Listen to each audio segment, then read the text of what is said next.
Quel conseil pouvez-vous donner aujourd'hui aux jeunes couples? Bon, je crois que les jeunes couples aujourd'hui, la famille étant la cellule de base de la société, malheureusement, en tant que père et mère, nous n'avons pas joué tout le temps notre rôle de conseiller, d'amis de nos enfants et tout. Donc, ce qui fait que tout de suite là, l'Internet a happé les enfants et tout de suite les réseaux sociaux.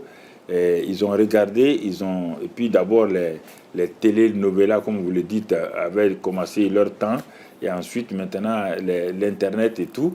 Ce qui fait que ça leur a donné une image de famille et de mariage, une fausse image qui a été créée pour que les gens ne croient pas en la réalité d'un mariage heureux possible ou d'une vie de famille possible.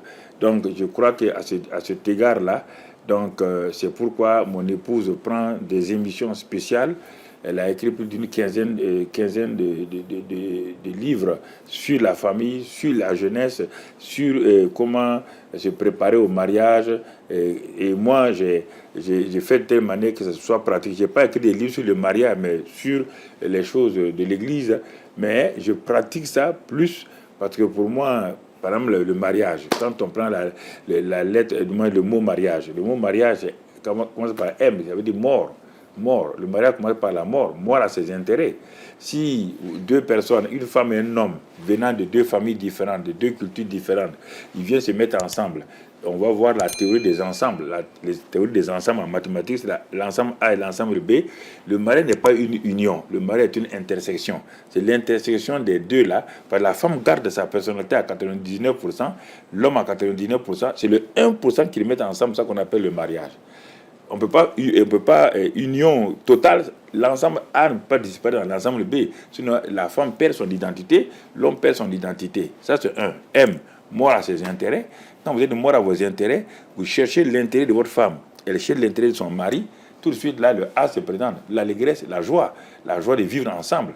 Et quand le A est là, la réconciliation est facile. Le R vient. Quand il y a des petits problèmes, ça existe toujours. Le R est rapide. On ne va pas faire 3 jours sans se parler.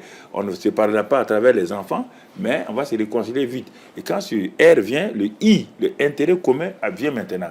La femme ne cache plus son salaire à son mari, le mari ne cache plus son salaire, intérêt commun. Et quand cela vient, le deuxième A, donc le deuxième A apparaît, ce qu'on appelle l'amour agapao. L'amour qui excuse tout, qui croit tout, pas des sentiments, le sentiment.